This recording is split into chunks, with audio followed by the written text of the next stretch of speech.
많은 분들이 출타를 해서 오늘은 넉넉지 못한 인원임에도 불구하고 최선을 다하여 그 주사랑 전하리라 외쳤는데 부족한 부분 저희들이 힘을 다하여 밀어주고 부족한 부분 저희가 힘을 다하여 그 사랑을 전할 수 있기를 원합니다. 사무엘상 16장을 보면 하나님께서 사무엘에게 내가 이새의 아들 중에서 왕을 보았다. 다시 말하면 내가 이새의 아들 중 하나를 왕으로 세우기를 원하니 너는 뿔에 기름을 가지고 베들레헴에 가서 그 중에 하나에게 기름을 부어 왕으로 세워라, 이렇게 말씀을 하십니다. 사무엘이 베들레헴 이새의 집에 가서 이새의 아들들을 청합니다. 사실은 이새의 아들들이 8인데 그 중에 7이 먼저 사무엘 앞으로 이렇게 나오는데 순서가 있어요. 숭늉도 윗물부터 드셔야 되죠.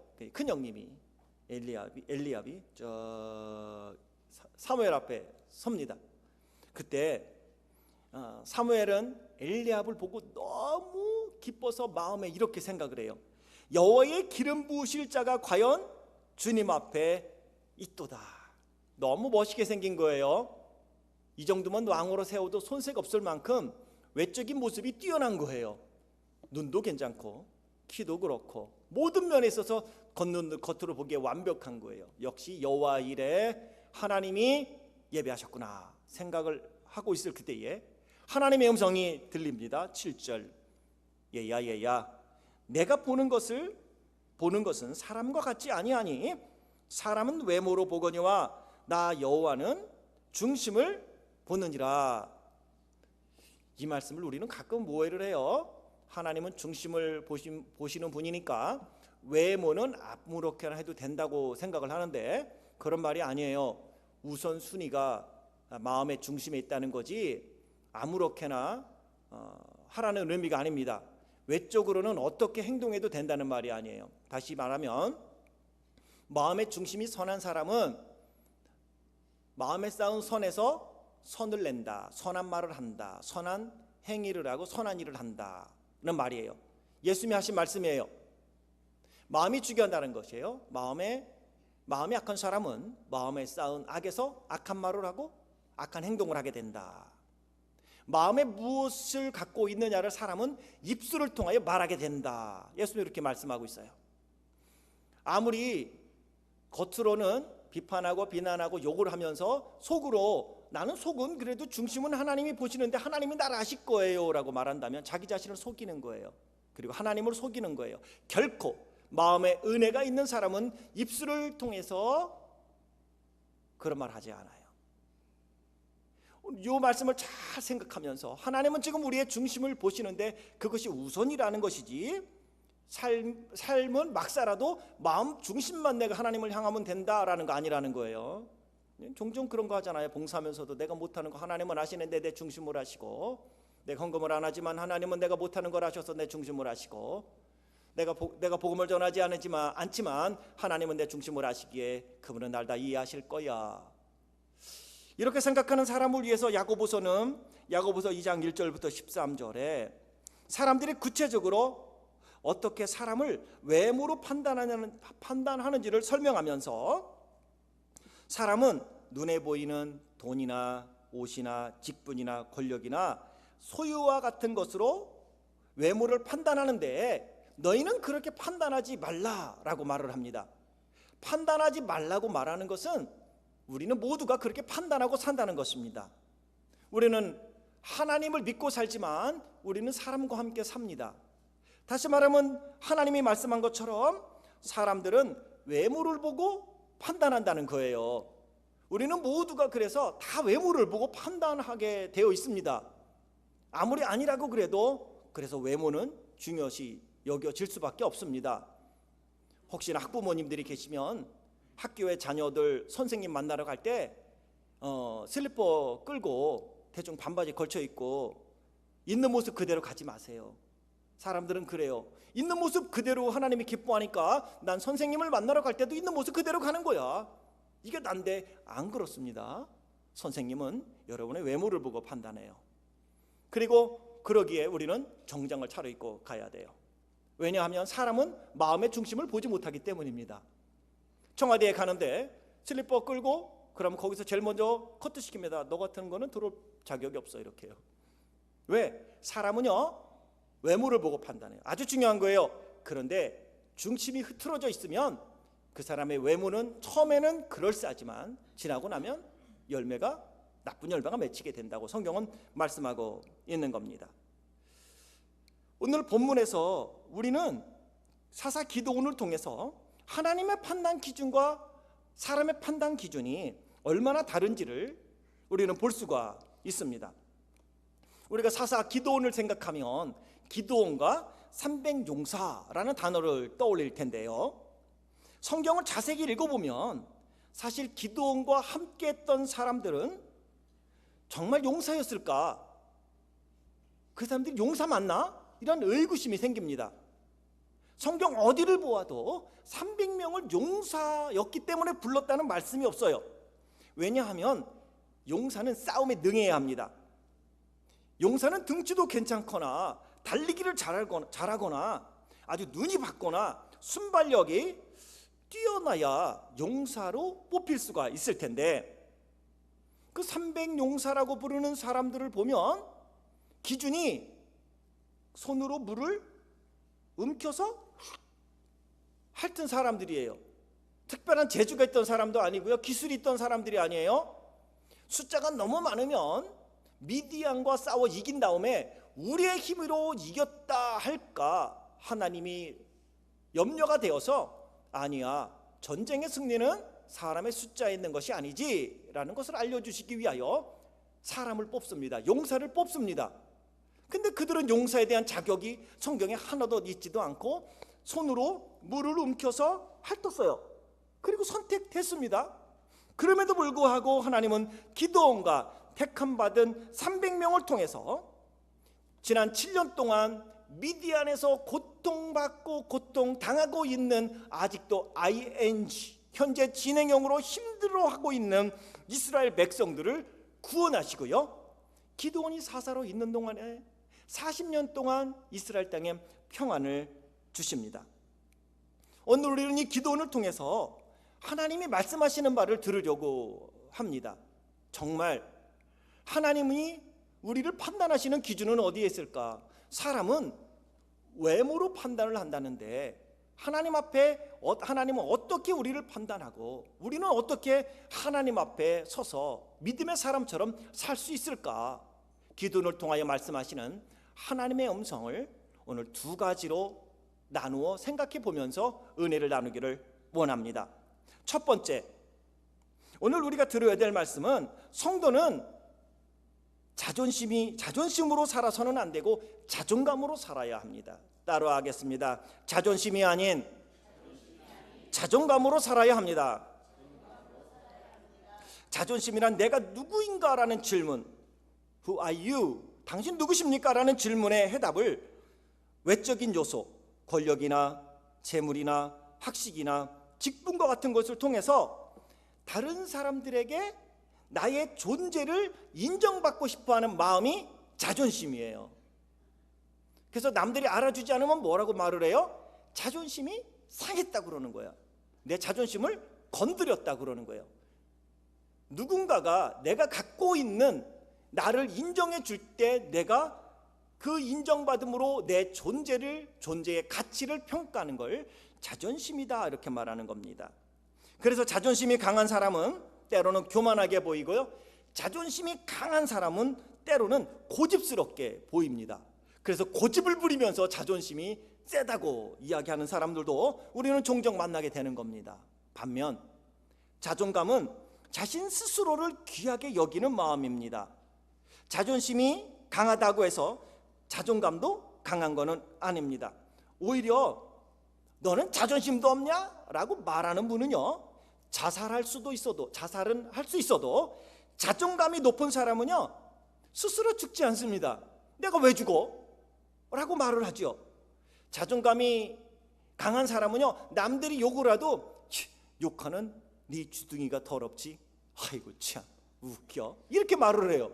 근데 자존심으로 사는 사람들은 누가 한마디 하면요, 이게 내 자존심을 건드렸어, 이렇게 얘기하는 거죠. 그리고 그런 말 있잖아요. 바보한테 바보라고 그러면 화가 나요. 근데 바보가 아닌 사람한테 바보 그러면 네가 바보다 이놈아, 이러지요.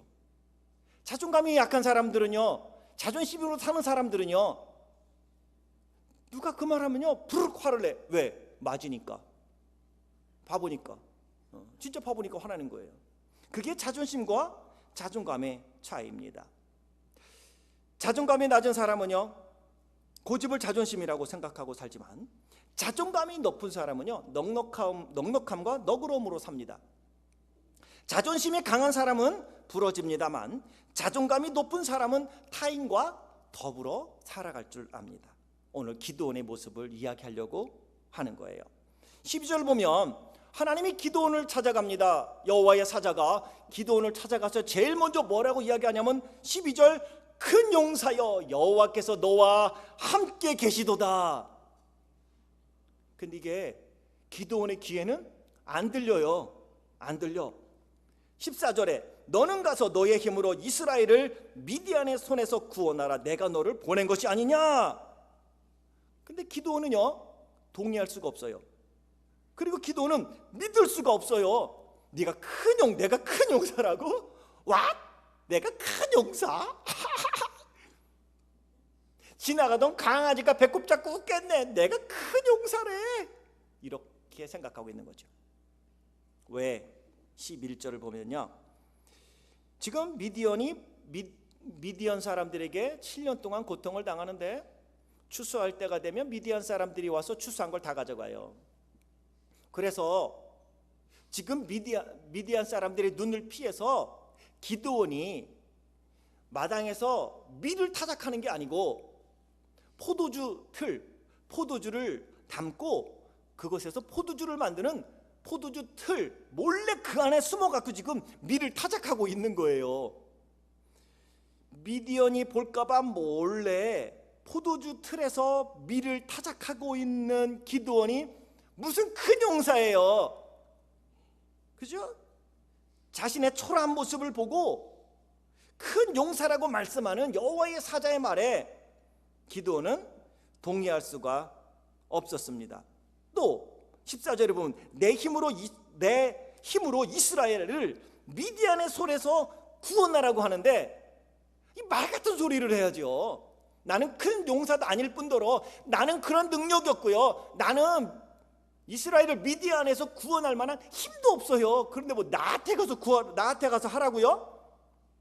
숨어서 밀을 타작하고 있는 자신에게 너는 할 수 있어, you can do it, 아멘. 되돌아서서는 아이고 내가 무슨 쥐뿔이나 아무것도 없는데 라고 말하는 거죠. 아주 자신감 없어요. 그럼에도 불구하고 자존심은 있었어요. 기도는 자존심은 있었어요. 그래도 나는 하나님의 사람이고 우리는 그래도 하나님의 사람인데, 여호와의 사자가 12절에서 큰 용사여 여호와께서 너와 함께 계시도다 이야기할 때도 너와 함께 있다고, 나와 함께 계시다고요? 말 같은 소리를요. 그 말에도 의문을 품고 13절에 대답하지요.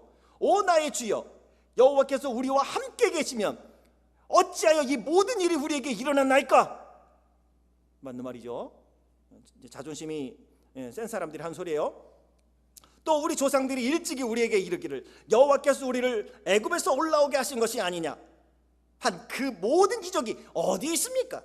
이제 여호와께서 우리를 버리사 미디안의 손에 우리를 넘겨주셨나이다. 이럴 수 없다는 거예요. 뭔가 자존심은 있는데 자존감이 없는 거예요. 자기 스스로에 대해서 자신도 없고 큰 용사라고 하는데 내가 무슨 쥐뿔이라 큰 용사예요 뭐 이러고 있는 거예요. 지금 여호와께서 함께 한다고요? 함께 하는데 우리가 미디안에 이렇게 7년 동안 고생을 하고, 이거 하나님께서 우리를 미디안 손에 붙여서 우리로 하여금 고난당하여 먹을 것도 없고, 저들로 인하여 우리는 숨어서 타작을 해야 하고, 저들이 우리가 타작한 걸 탈취해 갈까봐 산에다가 굴을 파고 웅덩이를 파 그곳에 숨겨야 하고, 이게 하나님이 함께하는 사람의 모습이냔 말이에요. 이렇게 이야기하고 있는 거죠. 맞아요. 기도니 이야기하는 거는 정확하게 맞는 거예요. 그래서 더 나아가 15절에 이렇게 말하지요. 오 주여 내가 무엇으로 이스라엘을 구원하리이까. 보소서 나의 집은 므낫세 중에 극히 약하고 나는 내 아버지 집에서 가장 작으니이다. 이러한 기도원의 모습은요, 자존심은 센데 자존감이 낮은 사람들의 대표적인 반응이에요. 11절에 말씀드렸지만 하나님께서 기도원을 찾아간 때가 언제라고요? 기도원이 마당에서 밀을 타작할 때가 아니고 몰래 숨어서 포도주 틀에 가갖고 지금 밀을 타작하고 있을 때 하나님이 찾아가신 거예요. 이때 우리는 이런 말을 할 수 있죠. 하필 자존심 상하게 몰래 숨어서 밀 타작하는데 찾아와서 나한테 큰 용사라고 하나님이 말씀하셔? 자존심 상해. 요즘 젊은 사람들의 말로 이야기하면 아유 쪽팔려. 내가 지금 밀도 말이야 마당에서도 타작 못하고 포도주 틀에서 지금 그냥 몰래 숨어 사는데 나한테 와서 하시는 말씀이 내가 큰 용사래요. 그래서 나로 하여금 가서 미디안과 싸워서 그들을 물리치래요. 동네 여러분, 이게 말 같은 소리예요. 지금 이러고 싶은 심정이란 말이에요. 이런 기도원의 말은 이런 거죠. 나는 결코 용사가 아닙니다. 큰 용사는 더더욱 아닙니다. 나는 한 번도 내가 능력 있다고 생각해 본 적 없고요. 내가 이스라엘을 미디안의 손에서 나는 구원할 감이라고 생각한 적이 없습니다. 얼마나 작으냐? 우리 집은요, 므낫세 중에서도 극히 작고요, 가진 것도 없고요, 아는 것도 없고요, 능력도 없어요. 아니 가장 작은 자인 것이 보이지도 않습니까? 지금 이런 말이에요. 사랑하는 성도 여러분, 여기서 우리가 기억해야 될 게 있어요. 그럼에도 불구하고 하나님은 기도원에게 뭐라고 말씀합니다. 너는 큰 용사야. 너는 하나님이 함께하는 사람이야. 너는 미디안의 손에서 이스라엘을 구원할 사람이야. 너는 하나님의 사람이야 라고 말씀하십니다. 믿거나 말거나 하나님은 기도원을 향하여 그렇게 말씀하세요. 기도원은 자기 자신을 판단할 때에 외부적인 환경으로 지금 계속 이야기하고 있어요. 외부적인 환경으로 내가 지금 숨어서 포도주 틀에서 밀을 타작하고 있고요. 안 보이십니까? 나는 지금 미디안 사람들의 눈치를 보고 살고 있는 상태이고요. 우리 집이요? 우리 집으로 말할 것 같으면 므낫세 중에서도 극히 약한 집안입니다. 가진 것도 없습니다. 큰 자도 아닙니다. 내 아버지 집은 가장 작은 집입니다 라고 외적인 요소로 자기 자신을 자꾸 생각하고 판단을 받고 자기의 존재감을 인정받고 싶은 거예요. 근데 내세울 게 하나도 없는 거예요. 자존심은 약하고 고집만 센 거예요. 그래서 무조건 아니라는 거예요. 난 한 번 아니라면 아니라니까요. 이게 고집 센 사람, 이 자존심은 센데요, 이건 자존감이 약한 사람이에요. 자존심이라는 건 이런 거예요. 기도원 보세요. 고집만 부리잖아요. 이게 자존심이에요. 지금 이게 자존심을 내세울 때냐고요. 그런데요, 기도원과 같은 모습이 우리에게도 있어요. 내가 누구냐라고 할 때 우리는 자꾸 외적인 것으로 판단을 하려고 합니다. 하나님이 기도원처럼 불러서 너는 큰 용사야 라고 말하는데 자꾸 말해요. 기도원처럼 아니 일할 사람도 없어요. 미디안의 손에서 우리를 구원할 사람도 없단 말이에요. 우리는 날마다 이렇게 사는 거예요. 그냥 뭐 누가 있어야지요. 그런데 기억하세요. 그렇게 지금 이야기하고 있는 기도원을 향하여 하나님이 말씀합니다. 너는 큰 용사야. 내가 너를 일꾼으로 삼고 내가 너를 통하여 이스라엘을 미디안의 손에서 구원할 거야. 근데 우리는 자꾸 외부적인 것으로 판단해서 나는 못하고요, 누군가가 했으면 해요. 말을 잘해요. 그래서 우리는 정말 말을 잘해요. 그래갖고 당신이 좀 하면 어떻겠어요? 라고 말을 하면요, 아니 말한 사람한테 그런 일을 시키면 내가 말을 또 하겠어요? 안 하지요? 기도원이에요. 기도원. 하나님 찾아가서 큰 용사라고 하니까 기도원이 아니 여기를 지금 함께하고 있다고 하나님 말씀하고 싶으세요? 우리와 함께하고 있다고요? 라고 이야기하는 거죠. 그런데요, 하나님은 말씀하시는 거예요. 그래, 그 네가 하면 되잖아. 그래서 내가 너를 찾아온 거야. 너를 사사로 부르려고 온 거야. 그랬더니 아니 이렇게 말하는 사람, 이렇게 생각하는 사람은 다 사사가 될 수 있어요? 사사해야 되나요? 그 일을 해야 되나요? 라고 반문하는 기도원을 향하여 그래, 맞아, 네가 큰 용사요. 내가 너를 통해 일할 거야. 어떻습니까? 하나님이 저나 여러분 우리에게 말씀하세요. 복음을 전하라고. 아우 나는 말주변이 없어요. 그러는데요, 제가 그렇게 말씀하는 분 치고 전화 통화하면은 정말 말씀 잘하시대요. 한 시간도 숨도 쉬지 않고 말씀하는 것 같고요. 대화를 나누면 너무 말씀을 잘하세요. 그런데 복음만 전하라고 그러면 말주변이 없다고 하시는 분들이 계셔서 정말인가 제가 지금 고개를 갸우뚱할 때도 있고요. 기도하세요 그러면 나는 말주변이 없어서요 이렇게 하시는데, 말씀을 들어보면 그렇게 기도하시면 하나님도 너무너무 기뻐하실 것 같아요. 근데 말주변이 없어서 기도도 못한다. 정말일까? 제가 자꾸 고개가 갸우뚱됩니다. 일꾼이 없다고 생각하는 말 한 번이라 됐다면 It's you. 그래서 하나님이 여러분을 부른 거예요. 나를 부르셨는지도 모르고 꼭 일꾼이 없다고 얘기해. 일꾼이 없으니까 너를 택했지 이 얘기예요. 지금 기드온이 그런 얘기하고 있는 거인데, 그래서 내가 너를 택했잖아. 사사가 돼서 이스라엘을 미디안에서 구원하라니까 라고 지금 말씀하고 있는 겁니다. 누군가가 미디안의 손에서 이스라엘을 구원해 주길 원하는 간절한 마음이 기드온에게 있었어요. 그 마음은 하나님이 주신 마음으로서, 기드온아, 내가 너에게 그 마음을 준 것은 내가 너로 하여금 그 일을 시키고 싶기 때문이야. 그래서 우리는 눈에 보이는 것이 사명이고 귀에 들리는 것이 사명이라고 이야기하는 거예요. 우리는 눈에 보이고 귀에 들리면 판단하려고 먼저 대들어요. 그것을 사명으로 여기고, 오늘 하나님이 나에게 보게 하신 이유가 있고, 나에게 듣게 하신 이유가 있고, 나에게 깨닫게 해주시는 이유가 있는 것입니다.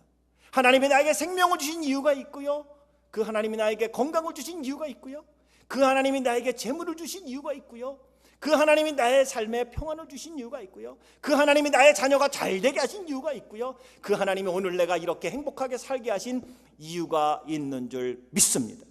그 하나님의 뜻을 깨닫고 그 깨달음 속에서 하나님 붙잡고 일어나는 믿음의 사람들 되길 주의 이름으로 축원합니다. 옆에 있는 분에게 한번 인사하겠습니다. 당신은 큰 용사입니다. 예. 한 번 더 인사합시다. 당신이 일꾼입니다. 한 번 더 인사합니다. 당신은 하나님이 찾으시는 사람입니다. 한 번 더 이야기합니다. 내 말이 아니고 하나님의 말씀이에요. 시작. 내 말이 아니고 하나님의 말씀이에요. 네. 이제는 외적인 소유를 갖고 나의 고집을 자존심이라고 말하지 말고 자존감을 갖고, 나는 하나님께서 나에게 큰 용사라고 말씀하시는데 우리가 하나님의 평가에 귀를 좀 기울였으면 좋겠습니다. 그러려면 우리가 컴플렉스에서 좀 벗어나야 돼요. 컴플렉스. 우리는 여호수아서를 보면서 이스라엘 백성들이 그 약속의 땅 가나안에 여호수아의 인도에 따라 들어가게 되는데, 여호수아와 갈렙이 이스라엘 땅에 들어가게 된 것은 가데스 바네아에서 12명의 정탐꾼 중에 2사람으로 동참하여 가나안 땅을 정탐하고 와서 보고를 하잖아요. 나머지 10사람들이 보고하면서 이야기하죠. 우리는 그들 앞에 메뚜기처럼 보이더이다. 그들의 평가는 틀린 거 아니에요. 10명의 정탐꾼의 말은 맞았어요. 저들이 보기에는 저들은 정착하여 살고 있는 가나안 사람들과 비교하여 보니 메뚜기같이 보일 수 있었습니다. 그것은 사실입니다. 그건 정직한 거고요, 그거는 솔직한 겁니다. 우리는 정직하고 솔직하다는 것이 때로는 믿음과 충돌된다는 사실도 알아야 합니다. 하나님은 우리가 정직한 걸 원하신다고, 솔직한 걸 원한다고 그랬다고 해서 하고 싶은 말 다 하는 거 아니고요, 내가 가고 싶은 데 다 가는 거 아니에요. 그건 믿음과 충돌을 일으킵니다. 믿음과 충돌을 일으키는 곳에서는 역사가 일어나지 않습니다. 오히려 하나님의 책망과 진노만 있는 거죠. 솔직한 거 아니에요. 10명이 본 눈, 10명의 눈으로 본 가나안 땅 정확합니다. 기골이 장대합니다. 그리고 자기들은 언제 오늘 텐트 싸서 지금 이동해야 될지 모르는 입장에 딱 정착해서 집을 짓고 사는데요, 그들이 사용하고 있는 숟가락 하나만 봐도 부러운 거예요. 그런데 기억하세요. 머지않아 하나님이 나는 그거보다 더 좋은 숟가락 주셔서 밥 먹게 하실 겁니다. 그래서 하나님이 약속의 땅이라고 말씀한 거고 담대히 들어가라고 하셨는데 10명의 정탐꾼들은요 눈으로 보아서요 정직해요. 맞아요. 틀렸다는 거 아니에요. 평가 정확합니다. 그런데 하나님은요 저들을 책망하세요. 그 눈으로 보았냐? 그러면 내가 약속한 그 땅은 믿음으로 가야 될 땅이니 너희들은 들어가지 못한다 하신 거예요. 그걸 보고 우리는 메뚜기 컴플렉스라고 하는 거예요. 이게 작은 도시 컴플렉스 있다는 거 아세요? 작은 한인사회 컴플렉스 있다는 거 아세요? 내가 못 배웠다는 컴플렉스 있다는 거 아세요? 내가 가진 게 별로 없다는 컴플렉스 있다는 거 아세요? 그러면서 계속해서 생각하는 거예요. 내가 못나고 못났지 어찌하여 이 좁은 데로 왔을까? 처음부터 저 큰 뉴욕이나 LA로 갈걸, 아니면 큰 시카고나 아틀란타, 달라스만 해도 괜찮은데 뭐 그렇게 생각해봤자 소용없어요. 저도 달라스 살아봤지만 별거 아니에요. 오히려 여기가 평안하고 좋은 줄 믿습니다. 그런데도 불구하고 우리는 자꾸 이 스몰 컴플렉스가 있어요. 스몰 컴플렉스. 작은 거 배우지 못한 거 어쩌고 저쩌고. 그러다 보니까 자존감이 약해지다 보니까 자존심만 세지고, 자존심만 세지니까 목소리만 커지고, 자존심이 세니까 자꾸 남을 비판하는 거예요. 만나게 되면요 언제 좋은 소리 들어요? 칭찬하는 소리 들을 수가 없어요. 아무리 잘한 거에 대해서도 결코 잘했다고 말하는 사람을 사실은 못 만나봤어요. 그거는 여기에 부족하고 저건 저기 부족하고, 이게 스몰 컴플렉스가 있어서 그래요. 당당해 보세요. 분명히 우리는 말하잖아요. 하나님이 나는 천하보다 귀하게 여기신다고. 하나님의 눈에 넣어도 아프지 않다면서요. 그 말은 다 어디 갔어요? 엿장수도요? 그 말은요 사가지도 않아요. 엿다고도 안 바꿔준단 말이에요. 우리는 말은 그렇게 하면서도 사실은 우리의 삶을 보면 기도원과 다를 바가 없어요. 할 수 있노라 아멘 하고 나서 되돌아서서는요, 아이고 할 수 있는 게 뭐 있어, 가진 게 내가 지푸리나 있어야지 뭐 이러고요. 그런데 사랑하는 성도 여러분, 하나님은 약한 자를 들어 강한 자를 부끄럽게 하시고, 무지한 자를 들어 지식 있다고 하는 사람들을 부끄럽게 하신다고요. 그래서 약한 나로 강하게, 가난한 날 부하게, 병든 날 고쳐주시고, 영광스러운 나를 하나님이 반드시 주시리라 믿습니다. 이제는 우리가 기도원이 가졌던 스몰 컴플렉스에서 벗어나야 돼요.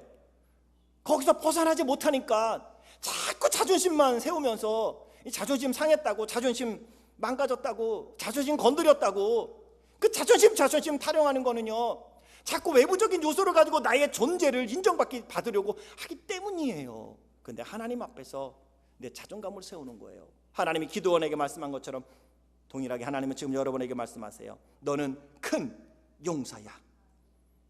너는 내가 함께하는 나의 사람이야. 너는 미디안으로부터 내 백성을, 어두운 데 있는 많은 영혼들을 빛으로 이끌어낼 수 있는 멋진 사람이라고. 훌륭하게 귀한 사역들을 감당하고 오지에 가서 세계 곳곳에서 선교하는 분들 훌륭하게 보십니까? 여러분도 보내면 가서 그 일을 할 수 있는 분이에요. 그런데 하나님이 사명을 그들을 후원하라고 이곳에 있게 하신 거라는 건 아십니까? 하나님이 불러서 가라 하고 순종하면 그곳에는 반드시 그런 역사가 있을 수 있습니다. 역사가 일어납니다. 그러기에 자존심이 아닌 하나님 안에서 자존감으로 살아가고 하나님의 이름을 높이는, 그래서 멋진 하나님의 일들을 감당하는 하나님의 사람이 되길 주의 이름으로 축원합니다. 두 번째 기도원을 통해 우리가 배워야 할 게 있습니다. 따라합니다. 하나님의 약속을 붙잡고 일어나야 합니다. 기도원이 사사로스의 사명을 온전히 감당할 수 있었던 것은, 그럼에도 불구하고 기도원이 하나님의 놀라운 일을 감당하고 40년 동안 하나님이 기도원으로 인하여 이스라엘 땅에 평안함을 주신 이유는 기도원이요 말씀을 붙잡고 일어났기 때문이에요. 말씀을 붙잡고 순종했기 때문이에요. 16절에 내가 반드시 너와 함께 하리니 내가 미디안 사람 치기를 한 사람 치듯 하리라. 하나님으로 말미암아 자존감이 회복되는 거예요. 그런데 저는 말씀을 이렇게 보면서 15절과 16절 사이에 시간도 좀 있었을 것 같고요, 특별히 16절과 17절 사이에는 어느 정도의 인터벌이 있었을 거라고 생각을 해요.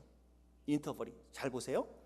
기드온이 그에게 대답하되 만일 내가 주께 은혜를 얻어 싸우면 나와 말씀하시니가 주 되시는 표징을 내게 보이소서라고 대답을 하는데, 아니 방금 전만 해도 우리는 뭐 가장 작은 집이요, 어깨뿔, 내가 무슨 뭐 큰 용사요, 뭐 막 이랬던 기드온이 갑자기 17절에서 이런 고백을 하는 거잖아요. 하나님이 그의 이야기를 다 들어두고 한마디, 내가 반드시 너와 함께하리니 내가 미디안 사람을 치기를 한 사람 치도 타리라, 이 말씀에 갑자기 기드온이 바뀌었다고 생각하지 않아요. 저는 어느 정도 인터벌이 있을 거라 생각을 해요.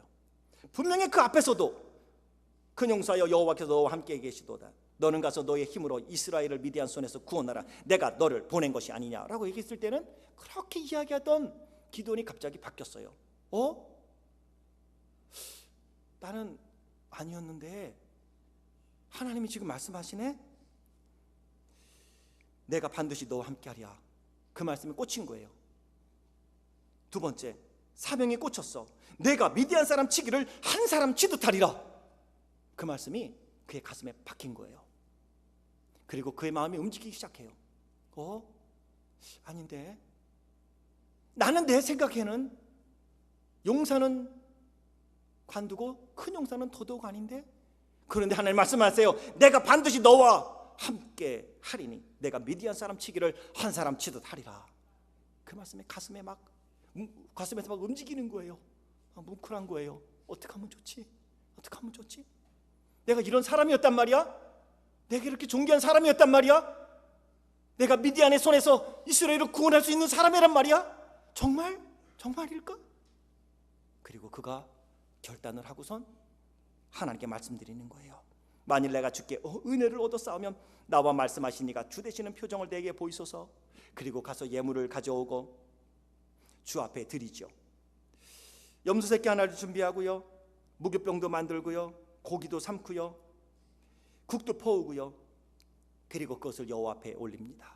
그리고 그때부터 그는 사사로서의 사역을 시작하게 됩니다. 바로 여러분은 그런 사람이에요. 나는 약하지만 나를 붙들고 계신 하나님이 강하신 줄 믿습니다. 나는 아무것도 아니지만 나와 함께 하신 하나님이 크십니다. 그러게 우리는 스몰 컴플렉스를 좀 벗어나야 돼요.